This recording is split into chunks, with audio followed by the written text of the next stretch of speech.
What is up? Let me make sure stream is looking good. My bad.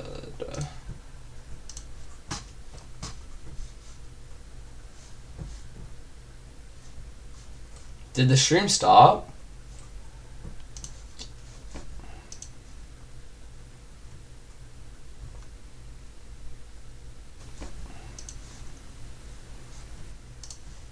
Alright, it's only showing my black screen.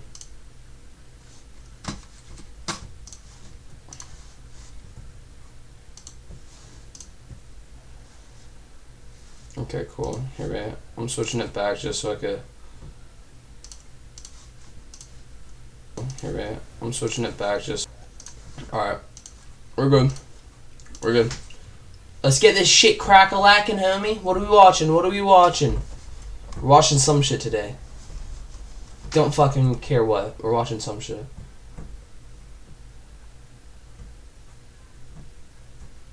That's so... What do I want to watch? Shit.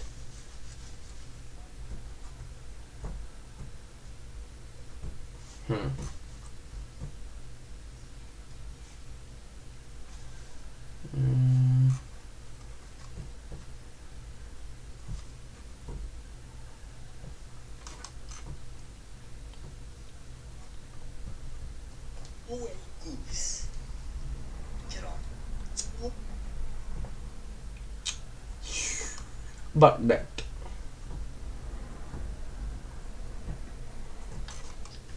Alright, what am I watching? What am I watching? I really cannot figure out what the you know, let's watch a little Dwayne Wade interview.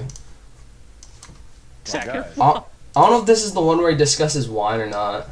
Here, we could probably find something else. LeVar Ball. Huh.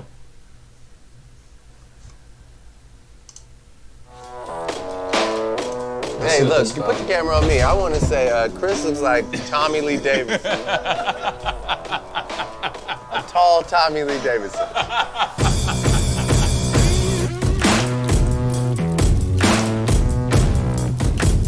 Man, I want to start with these guys.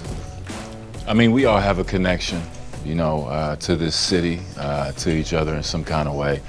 At least for me, it's funny being in this scenario now, after, you know, moving on to Miami from this town and then coming back in a different capacity, but seeing how everybody has been successful in their own ways, that's what I'm most interested in. And just from you guys, I mean, where was the start? Well, I mean, the start for me, you know, I'm gonna get to the point where I am today and sit here with y'all being in this town. But obviously my start comes from a small city in Ohio, you know, and everywhere I go, I talk about being from Akron and trying to give inspiration to kids and the youth and people of that nature. And then when you're able to become successful, you meet people in life that kind of help motivate you and inspire you. And you never know why people are put into your life until you actually get around them.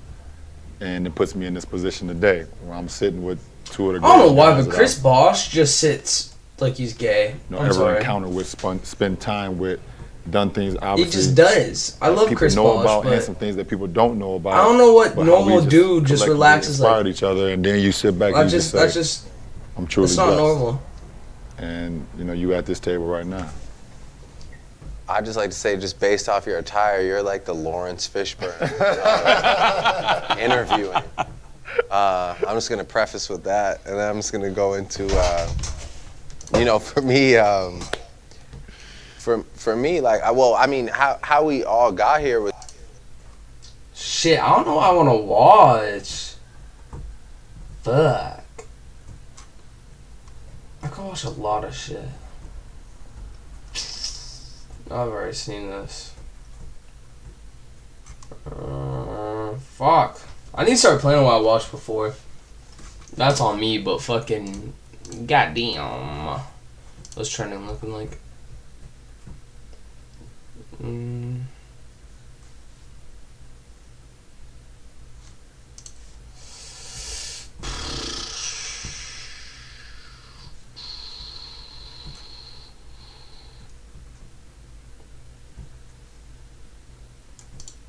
Oh, really? Stop! My wife hate being on anything.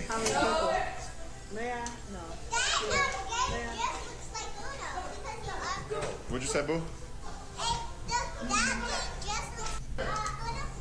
Did he say get your little ass out? Uno? What'd you say? Did he say get your little ass out? I heard you. Hey, I heard you. I heard you, Bryce. I heard you, Bryce. I heard you. I heard you. Y'all heard him? Bryce.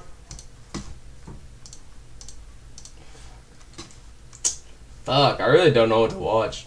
I just want to make sure I streamed it. Watch my own VOD. I am pretty sure I said the same shit when I started this stream as well. I need to figure out how to get my videos stopped from being blocked. I also need to start my fucking clips channel. Learning how to make spaghetti tacos. Fuck me.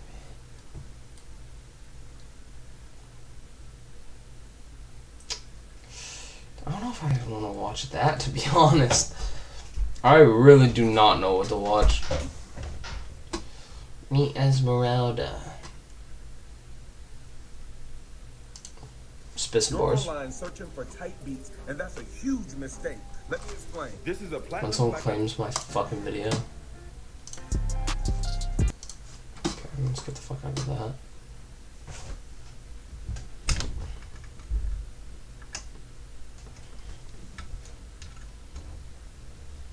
Man, I wish I could watch like shows on stream. That'd be raw as fuck.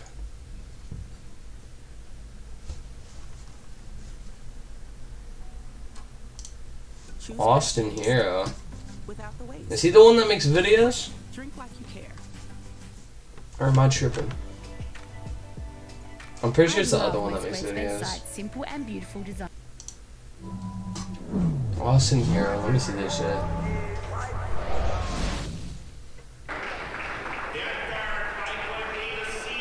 And Jimmy Butler said that they... Oh, I can watch a Jimmy Butler interview. I've already seen that one though. I could look for new ones. Alright, to be honest, I'm here for one person.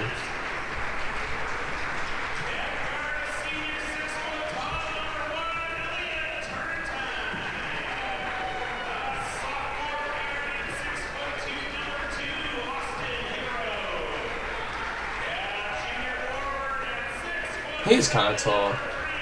I'm pretty sure Tyler's 6'5" though. Oh, he's a knee brace on, damn.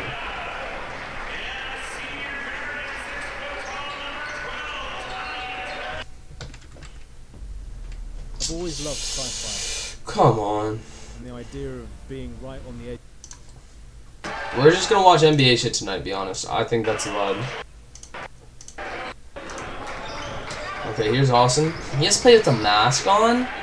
Yo, he's lanky as... I'm pretty sure he is the one that makes videos. Because the other one's way younger than him. Man, during the summer I had to lift in a mask because I played football. That shit was horrible. That shit fucking sucked. Especially when you wear like a paper mask. Like number 5's probably barely able to breathe right now. The paper ones are the worst. Or no, the paper ones might be the better ones. I think the cloth ones are the worst. I can't really remember though. That was in like August.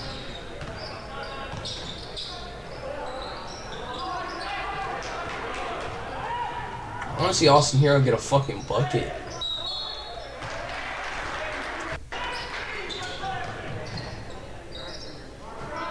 Dreamy.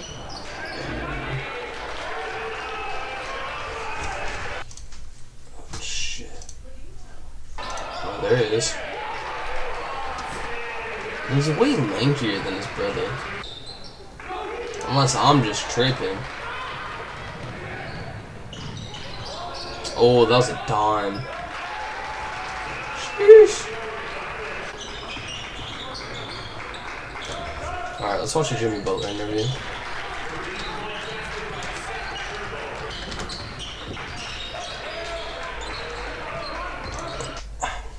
They better not show. Yeah, I knew they'd show this one.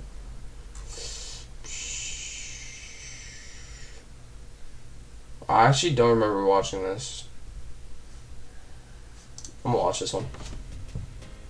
The Bachelor is back. Watch it live.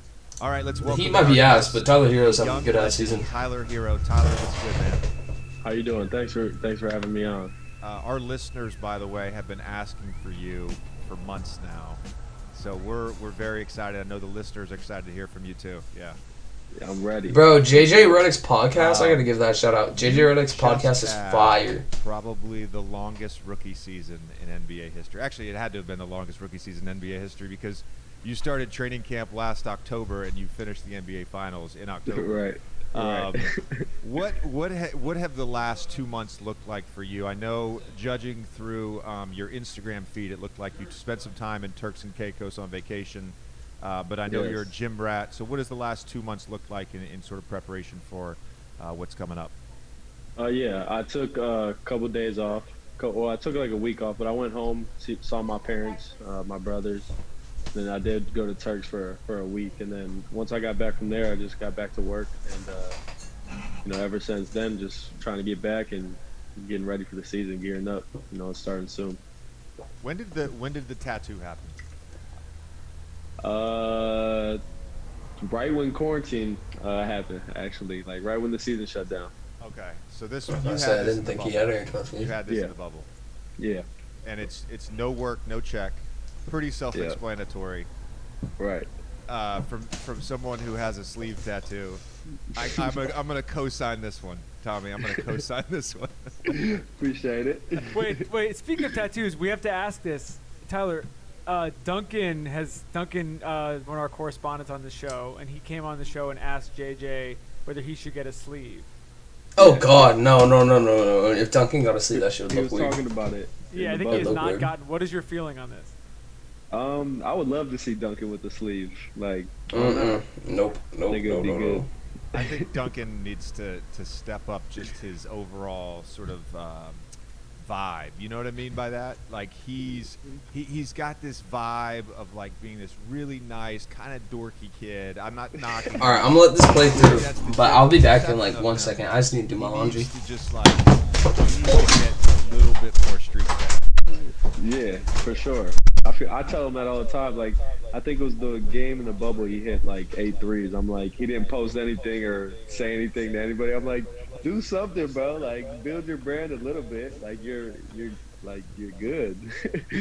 I think this is actually an interesting point to make though, because I do feel like you guys are not necessarily similar players, but you both had breakout seasons this year, and from the outside and knowing Duncan a little bit, it seems like you guys are a little bit of polar opposites.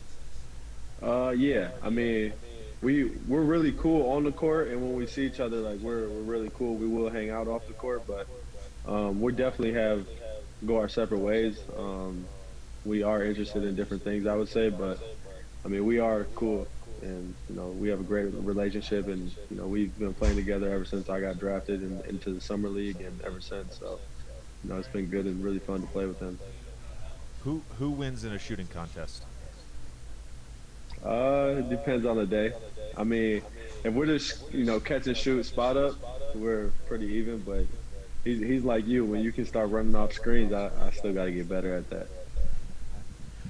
Your skill set though is very unique. I feel like for someone who just came in the league and only played 1 year of college basketball. I read this and I've heard this just from talking to different people. You started working with like a trainer, right? Pretty early on in high school. You had somebody working you out when you were pretty young. When did that start? I would say, like, I was always in the gym, but like I really focused and like got into my skills and started working on my craft probably my freshman years when I started to take it like really serious. I know with Joel, so Windhurst wrote an article about you during the finals, and I know with Joel this was sort of the same way, but he said something, I think it was either your high school coach or somebody that you worked with in high school. You can do a move or learn a move, and within 2 or 3 reps, you're able to do that at speed.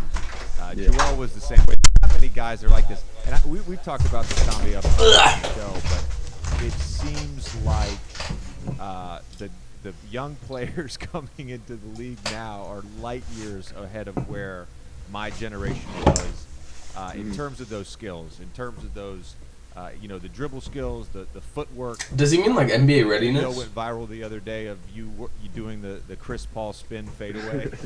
Right. So Right. what is it about these things that just make it easy for you to learn? I don't know. I think just attention to detail and just like really just honing in on the little things, and I just love learning and being able to pick up on things quick, like you said. And I think that's important to any young player, any player that's trying to get better. Just the faster you can pick up on things is probably very important. You want to be able to pick up on things and apply it to your game and get better fast. Who did you model your game when you were growing up after? I watched like LeBron, and then once I got older, when Devin Booker went to Kentucky, that's when I really started to watch him, and I love his game. Yeah, that was a People have made draft that comparison, comp. I'm I think pretty people on the sure. show have made that comparison between the two of you. Yeah, I mean, I think that's a good comp. I actually do. Is that? I was going to ask you about like how you view yourself, like not to put a ceiling on your own career or anything like that, Right. but I assume you have sort of goals in terms of being an All-Star or All-NBA Yeah. or those sort of things. So Right. is that sort of your vision of a ceiling, is like being a Devin Booker level player? Yeah, I mean, I definitely want to be like one of them, like an all-star. I mean, I dream of things like that. But like I said, I love his game, the way he gets to his spots, and he can score with the best of them. And I just think he's so fluid and skilled. He can just really score the ball. But I think our bodies are different because I got short arms, like really short arms. So so my body's a little different than his, but. You and me both, pal. You and me both. This may come across as a very weird question, but I'm going to ask it anyways. And this goes back to something Jimmy Butler said when he came on our podcast in March. He said Tyler thinks he's black. And he legitimately thinks he's black. Yo, if we're being honest, Tyler is And black. I'm sure That's just a damn at fact. some point in your life, over the last, let's call it 5 years, 6 years, however long, you've sort of been a household high school name, a college basketball big name, and now an NBA player. Someone has compared you to a white player. Of course, yeah. Does it bother you to be compared to a white player? I mean, not necessarily. Like, some white players are good, and it's okay to be able to compare to them. Like, but I mean, like, some are just not realistic. Like, some will just say you play like him and it's like, are you just saying that because he's white, or are you actually watching the game?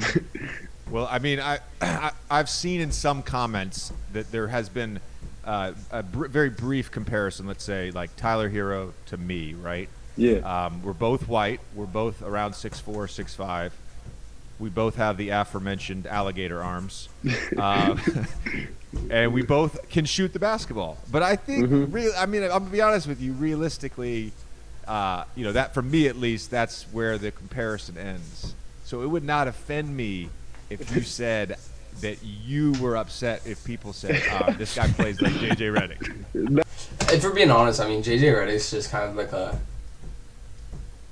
I don't want to say he's like a... I don't know what the term for it is, but he's just very... all of his eggs are in one basket, if that makes any sense. I mean, his playing style is like only shooting, which is kind of like... No, I would definitely I mean, not be upset he with dribbles, that but like comparison. he shoots off the definitely dribble a not lot. upset with that. That's great, man. Tyler, when Like catch and in shoot your type life, And I mean, Tyler dribbles more, like a lot. was it like Tyler middle creates school, his high own school, shot when more, in your life did and you JJ's get the just swag? spotted. Did you just like wake up one day and you were like, you just like looked outside and you're like, this is different?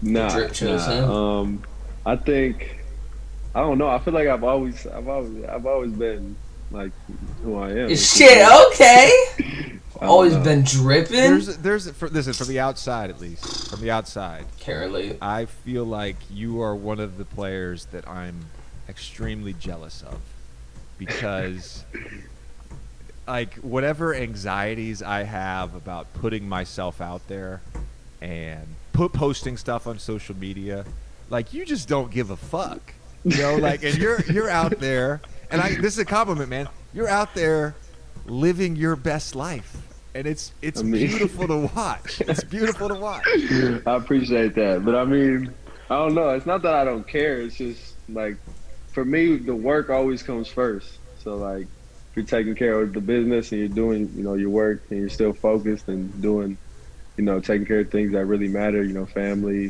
the game, you know, everything else just comes with it, and just I guess I take what comes with it. JJ, don't you think, Tyler, we've been accused many times of being like a Heat fanboy podcast on of doing this show, but don't you think some of that mentality is your whole team? And you have guys, I mean, like, obviously Jimmy is, you know, like, we know well and he's been on the show, whatever. Jimmy's like that in his own way. Duncan's like that in his own way. Right. You have all these different people that, you know, not everyone is exactly the same. But, like, part of your run this last year, it wasn't just that you guys were winning. It was, like, you were winning in kind of, like, a fun way where you were kind of, like, lighting people up. And it was like, even when you got down, we sort of knew you were coming back at some point. I mean, to be honest, they weren't even winning till playoffs. Yeah, I think we had, like you said, we all have different personalities, and we all have different ways of showing our whatever it may be. But I feel like we just had a great group of guys that just, you know, meshed well together, really got along, you know, throughout the locker room, off the court, we were really close. And then on the court, it just showed, you know, we all played for one another. And it was, for being a young guy, you know, coming into the league, you hear so much about, you know, the vets. Some vets aren't good, you know, but for me, I got, you know, a great mix of, you know, vets and younger players, and we all really meshed well together. So it was a great first season. Tommy, this is the. I feel like that's the issue with the Heat because the roster is completely different. Completely different. I mean, not completely different, but they lost like key pieces that were working well. Okay.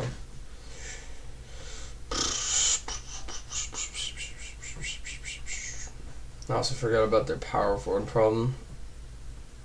Oh, they're playing Bam at the 4? Shit. They should get Drummond then.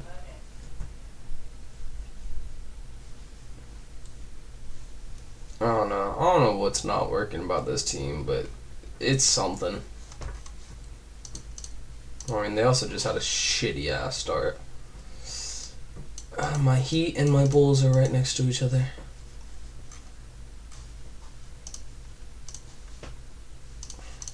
This is the first episode in about 4 or 5 episodes that we have mentioned the Miami Heat. We were accused over the course of about 2 months of being Heat homers. I don't know where this comes from.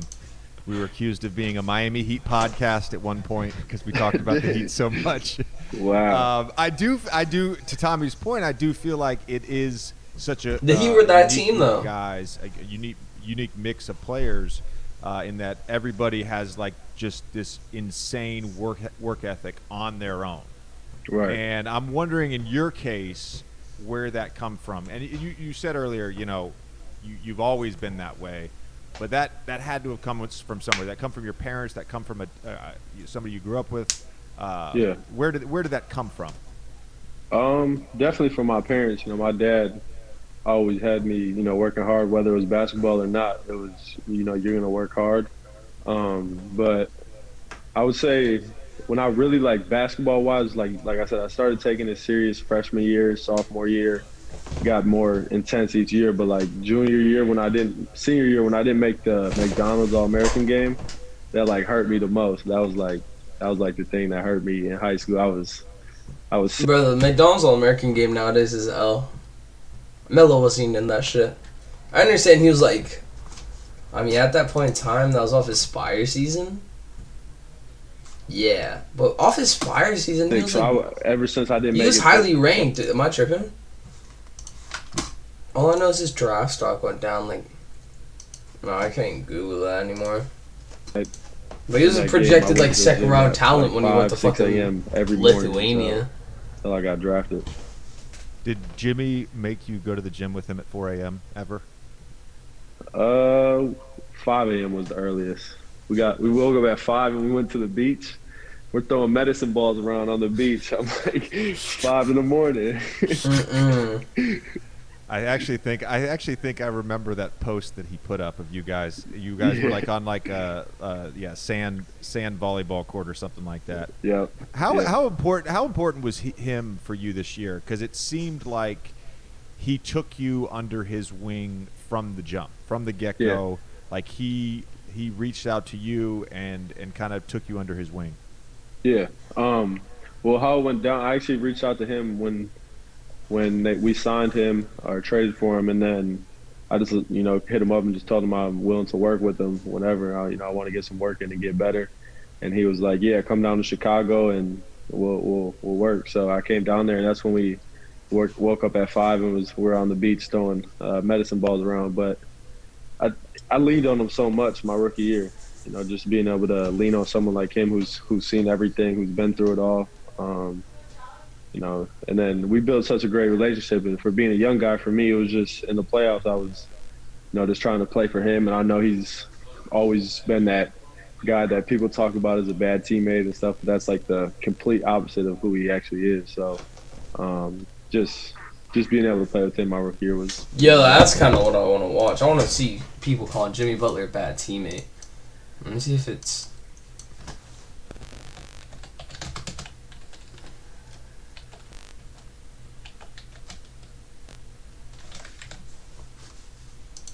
Here, wait. How long have we been streaming? Only 30 minutes? My bad. It's been a long one today. Alright. Let's look at this. See that Honda badge? It's a test. Mr. Max. Honda engineering. I'll set up my stream tomorrow. It'll be better. Performance of the redesigned My bad for today. This will be a VOD though, too. Jimmy Butler's reputation at the moment is as clubhouse cancer, basically, as locker room cancer. There's no other way to say it. He is an incredible self-made man and player. I don't know if there's ever been anything quite like him to go from where he came from, an afterthought, to defensive stopper. He became a famous guy in the NBA, not just a J-A-G, just a guy, a jag. He became a famous NBA player because he was that good defensively. But he was a defensive stopper, 5-6 points a game, whatever it was, to a 20-plus point score. Yeah, that's a fact. Jimmy's like, yeah, I can actually look at his stats, but like, Jimmy's first couple years in the league, he feels really just there for defense.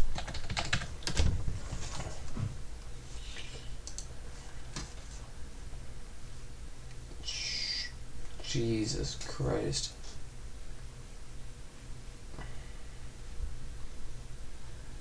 Man, that poor Minnesota team.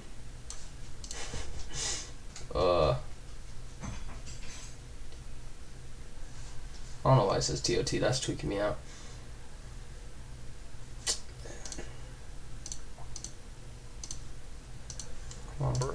A star bordering on superstar, if not a franchise player, the next thing to it, it was remarkable. But the way it went down in Chicago, and now the way it just went down in Minnesota.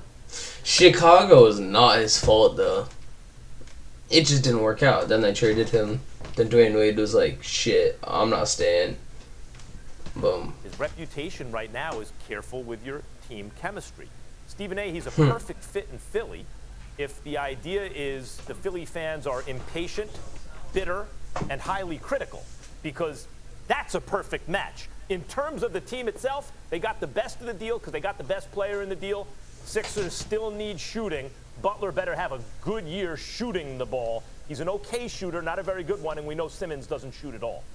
I'm not going to go that far. I'm not going to call him a cancer. I know Jimmy Butler pretty well. I know him very well. I got a lot of love for him. I'm saying his reputation. I understand. I'm not calling him a cancer. I'm saying it's his reputation right now. I understand that. I'm saying I disagree. And the reason why I disagree is because, again, it's like last week when I was in L.A. and they were playing the Minnesota Timberwolves, the Lakers were playing the Minnesota Timberwolves, I was inside that locker room. There's a couple of players, and you can predictably point to the ones that didn't have much to say to him. Everybody else was getting along with him just fine. You know, he's the kind of person that he's not going to rub everybody the wrong I mean, way. that Timberwolves team had 3 of his old teammates. There's no question about I'm pretty that. sure he was fine in that He locker works room his besides tail with off. Wiggins. He could ball. And in retrospect, he was right about Wiggins. I don't know why people are saying Wiggins is having a good season. He's not having a good season. Just look at the stats, bro. Not ESPN. What the fuck? Where's Basketball Reference? No, fuck it. I'll look through here. Where the fuck is Basketball Reference at? There you go. See, every year he's getting worse. It gotta make sense. Man. He was so good at a point in time, bro. Then he couldn't stay healthy. Injuries fucked him over.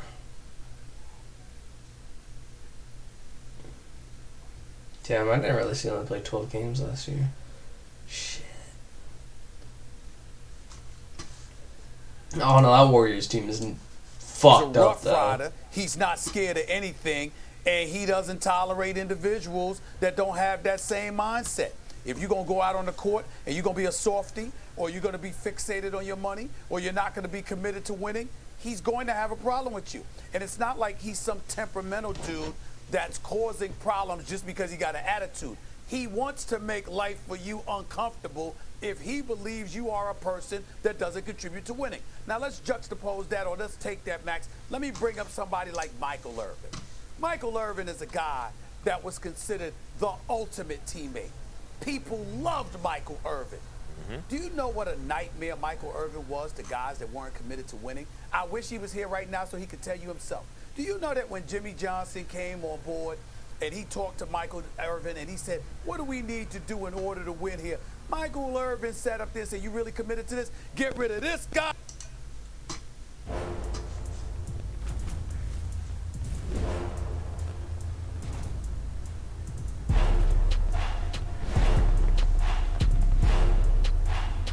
Alright, I'm ending stream at... Please welcome 2013-14 probably soon. NBA Most Valuable Player, Kevin Durant. When did this come out? I come from a small. Well, that's just... I'll watch a little Jimmy High Roller. Alright, I'm gonna watch this video and I'm gonna end it for tonight. Probably go to bed early. I think tomorrow I'm gonna stream when I get home. I think that's what's gonna have to happen.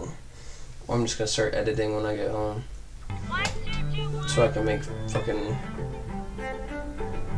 clips and fucking actual edited YouTube videos. But It's just all time consuming. My resume to get used to playing with players like this. Kobe filling it up. That time, Kevin Durant on the two-hander. Kobe looked one way, Durant the other.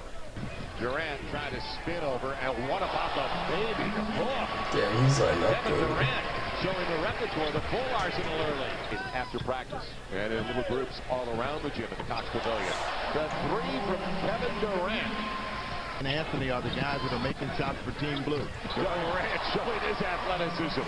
There was no depth on the baseline. He got behind the defense. What the fuck did Braun just do? Okay, Kevin Durant is going berserk. He is absolutely lighting up Team USA, scoring at will on this all-world lineup. The kid is going crazy. Mike Miller was starting? All-world lineup. The kid is going crazy. And I say kid because this game didn't take place a few years ago. It didn't take place while he was in OKC. It didn't take place when he was a rookie. This display of basketball greatness happened in the summer of 2007, when Kevin Durant was 18 years old and before he even played a single NBA game.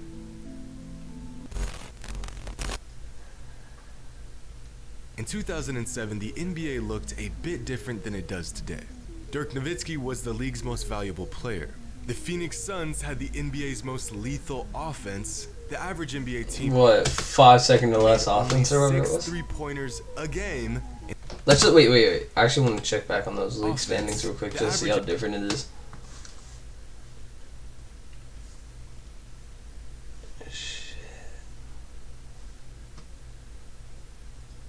Oklahoma City Hornets? They're in Oklahoma for a second? Really? I actually didn't know that, to be honest.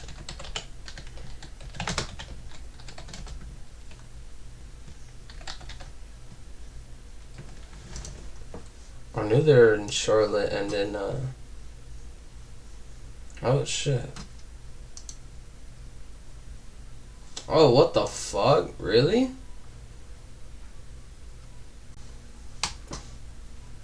That team was everywhere. NBA team made only revamped like 5 fucking times. A game, and the Atlanta Hawks were at the bottom of the NBA. Well, that hasn't changed. But while the NBA season was well underway, a slim, lanky forward out of the University of Texas was setting college basketball on fire. This was long before the age of tall, shifty perimeter players. In 2007, the list of tall dudes who could hit a consistent outside shot and handle the rock was very short.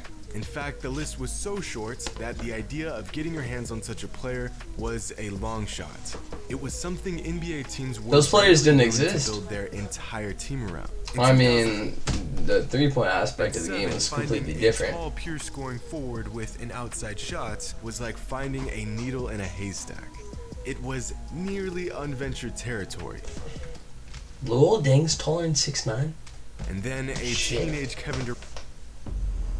I've always loved sci-fi and the idea of being right on the edge. Durant showed up and made us all rethink what was possible. Even this past season, in the age of shooters, Kevin Durant still remains the anomaly of the anomaly.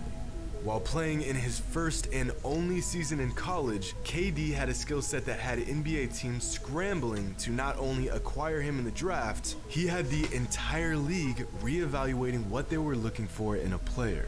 He could handle the ball. He could bring it up the court. I mean, I like to say that Kevin Durant changed the game. I don't know who changed the game more, KD or Curry.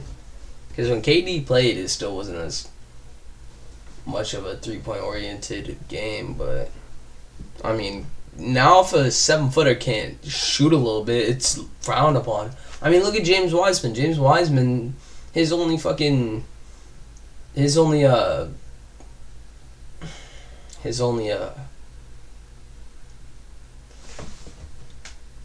I need to stop smoking.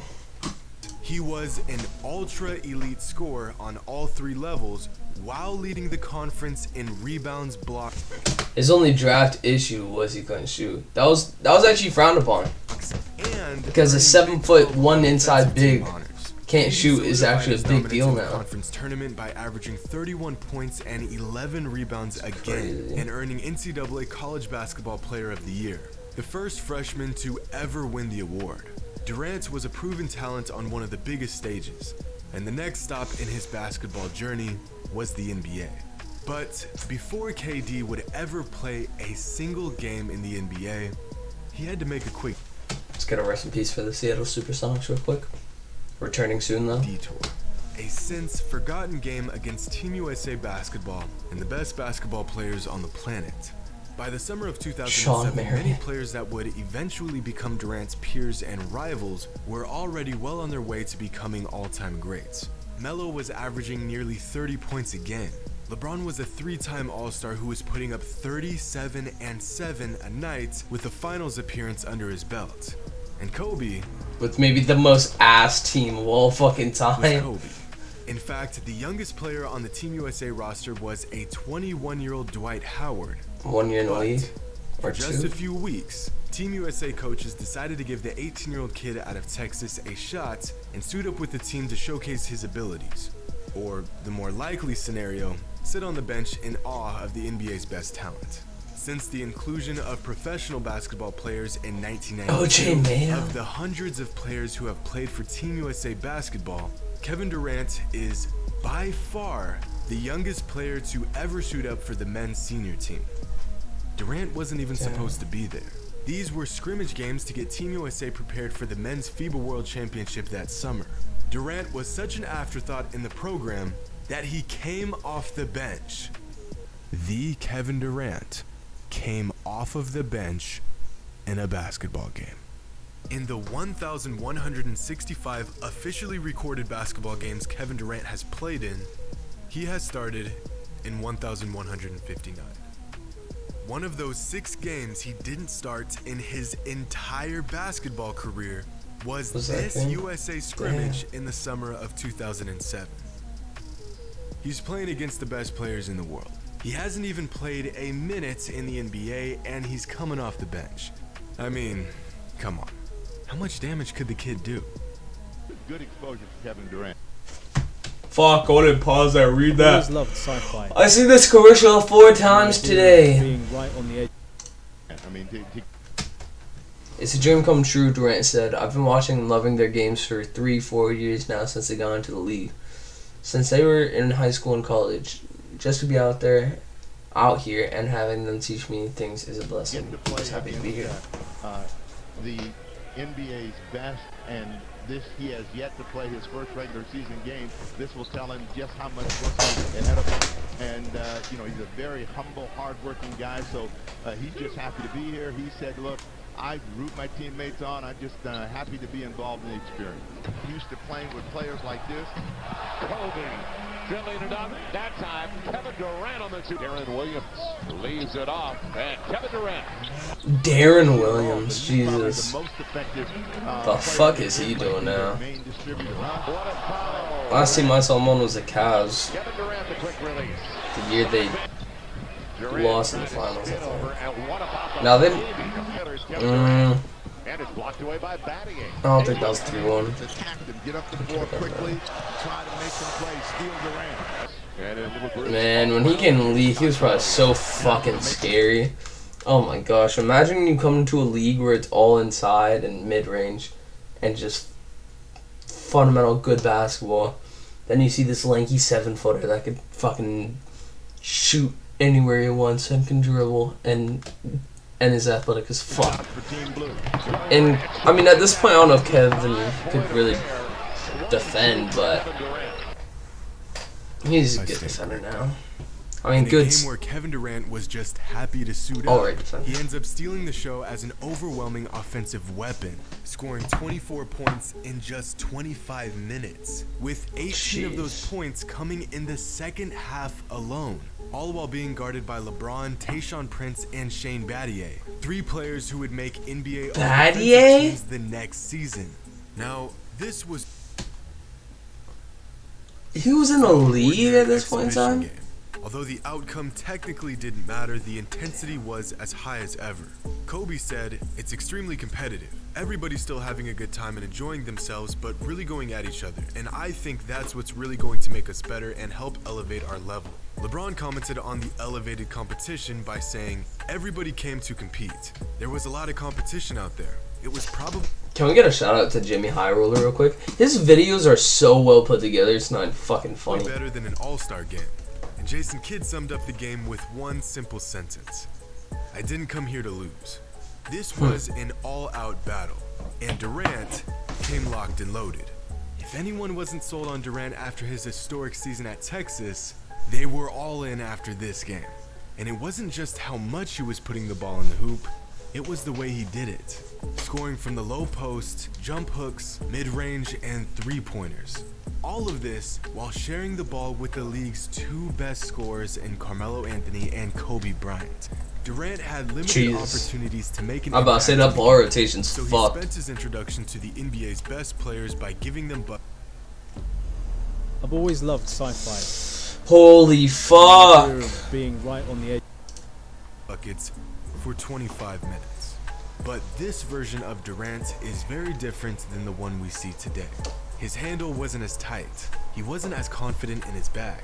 Instead of breaking defenders down off the dribble like we see him often do today, he was much more of a catch-and-shoot threat.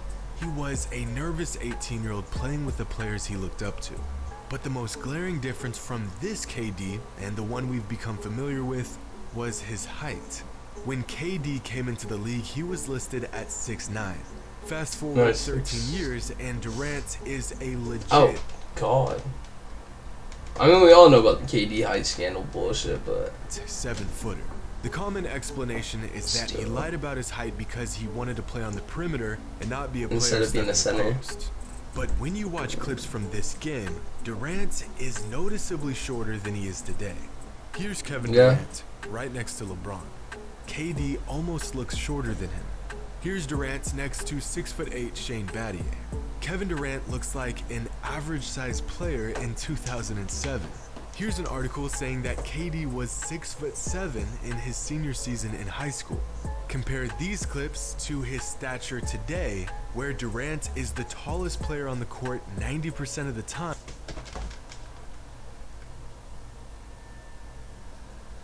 And you realize Jesus, that him and Tim. Yo, Timmy D's capping. There's no way that motherfucker's 7 foot. Hello. Yo, what up, Willis? What's good? Yo, join the party, coach. Alright. I'll be in a second. Alright, bro. Alright, my mic's streaking. I'm gonna finish this video, then I'm calling it a night. In fact, he might not have even been 6'9" when he was drafted. He's just a freak of nature and grew 3 inches since he's been in the league. So, what do you I think that's possible. 3 inches on a super long, sharp shooting, all around great 18-year-old? Well, you get one of the greatest players of all time. For the average NBA player, it takes a few seasons to really make a difference in the league. For good players, it may just be a single season. And for great players, it may only take a few months. For Kevin Durant, it didn't even take a single game. Hope you all enjoyed. And Alright, I'm ending her. This is a decent stream.